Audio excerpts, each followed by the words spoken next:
Good morning, traders. This is TonyD from easyMarkets in Sydney. We have a little bit of volatility early in Asia today. We have sources suggesting that Yellen's not in favour to be re-elected by Trump as the Fed chair. Looks like some of the other Warshies are getting a bit more of the favoured inside running here. Trump's aides are not recommending Yellen. That's creating a little bit of uncertainty, a little bit of US dollar selling.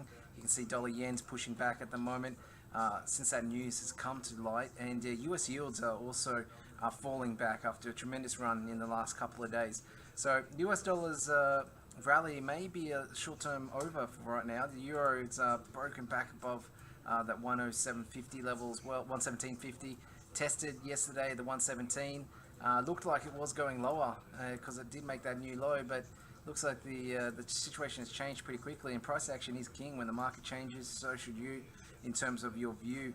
So the bearishness that we had for the euro and the pound and the Aussie dollar has quickly taken a change here into the optimism that some of this price action is suggesting that US dollar may have stalled. So that puts us at a bit of a juncture. Are we in range trading mode now?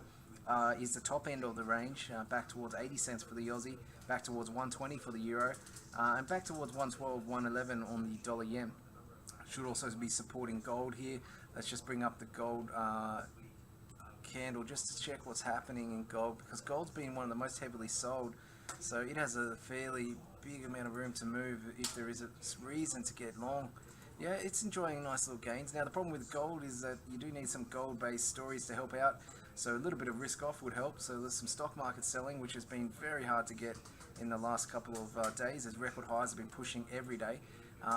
But potentially a pullback there as well could add a little fuel to the gold as well. If we can get back above say 1280, 1285, then the market might be starting to think about another 1300 test, and that's quite natural after this amount of selling to have some sort of pushback. And you don't need much in there, and a little bit of uncertainty about the new Fed is definitely something which could change the market dynamics in the coming weeks. So we'll see how that plays out in the coming days, see if more rumors are leaked. But it is potentially a huge story, and you don't want to underestimate how much a change in the head of the Fed can be changing the market's general direction, especially if this head is not as market friendly. From what we hear, he's not a stock watcher, so it doesn't really phase too much by the ramp up in keeping stocks high. So that's what you've seen. The Fed's been helping stocks dramatically in the last 8 years, and so if he's more concerned about inflation or getting the interest rates back to normal levels, then you might see the stock market come under a little bit of pressure in coming days if the market wants to run with that story. Haven't really seen a story yet that has helped stocks fall, so potentially you got to look out for anything which is new and big that could potentially change the game. If you don't know the best way to look at the US dollar in general, it is to look at the US dollar index. Now the US dollar index has come back obviously with the US dollar selling, but it's still got some potential topside here. If you're looking at the major levels, that 94 level was the first target. If we stall underneath it, then the downtrend still intact and probably is going to be reinforced, and that could open the door to a bit more dramatic selling.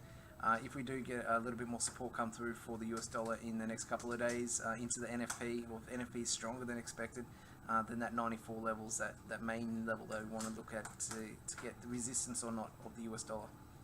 If you want to have a chat a bit more in depth about what is going on here with the Fed, who's this new guy, come through to the dealing room, talk with your dealer. The numbers are below. If you're not a member of the active traders group here at easyMarkets, you can find a link to join that as well.